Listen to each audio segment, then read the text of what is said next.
She maced my 7-year-old nephew right in the eyes because he wandered onto the freshly seeded lawn. Yeah, that really went down. Brenda, the iron-fisted ruler of our suburban cul-de-sac in Maple Ridge Estates, decided a kid chasing butterflies was an assault on her perfect landscaping.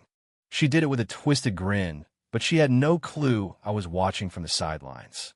What followed wasn't lawyers or formal complaints, it was pure fury unleashed with a recycling bin, and I made damn sure she felt every bump on her tumble down the ravine.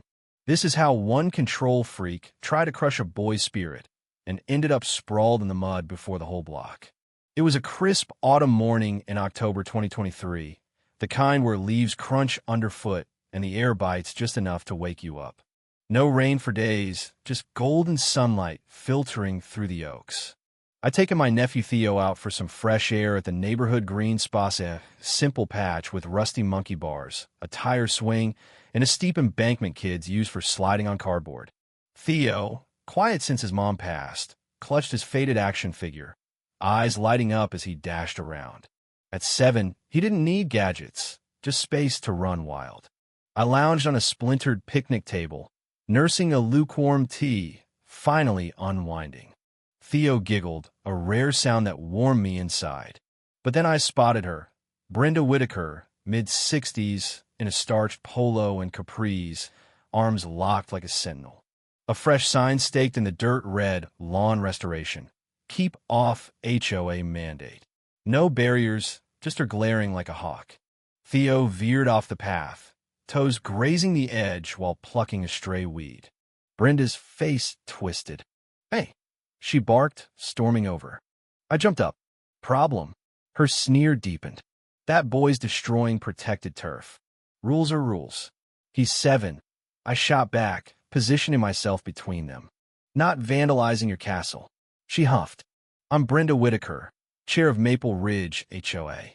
Ignorance isn't an excuse." Theo froze, hiding behind my leg. She jabbed a finger. "Kids like him think they own the place. Not on my watch." I felt my temper spike. "Back off. You're scaring him over nothing." She smirked. "Consequences await." Then she pivoted away, but I sensed it wasn't over. Minutes later, as we headed out, she charged back, canister in hand. "This is for defying authority." The spray erupted, stinging mist straight into Theo's face.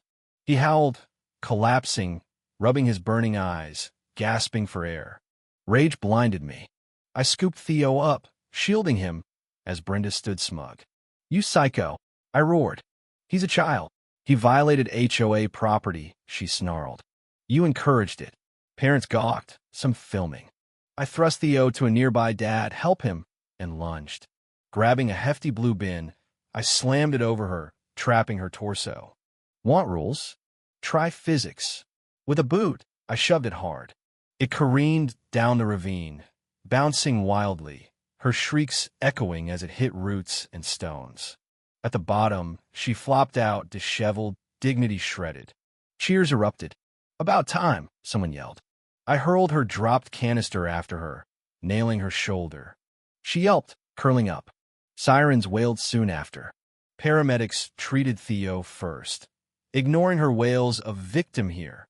Cops reviewed videos. Witnesses confirmed her assault. "Felony on a minor," one muttered. Brenda screeched denials, but the tide had turned. 2 days later, a lawsuit landed: assault, endangerment, the works.